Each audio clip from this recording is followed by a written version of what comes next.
BRTA নির্ধারিত ঢাকা মেট্রোর CNG অটোরিকশার দৈনিক জমা ৯০০ টাকা অবিলম্বে কার্যকর করাসহ ৯ দফা দাবি জানিয়েছে ঢাকা মহানগরীর সিএনজি অটোরিকশা চালক ঐক্য পরিষদ।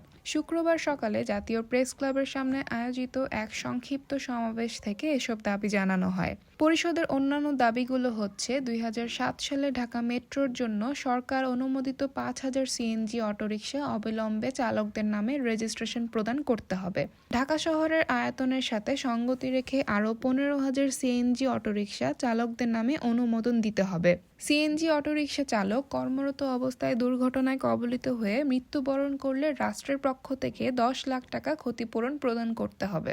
আইএলও কনভেনশন ৮৭ অনুযায়ী অবাধ ট্রেড ইউনিয়ন করার অধিকার দিতে হবে। প্রশাসনের সব ধরনের চালক হয়রানি বন্ধ করতে হবে। পার্কিংয়ের পর্যাপ্ত স্থান নির্ধারণ না করে নো পার্কিং মামলা বন্ধ করতে হবে।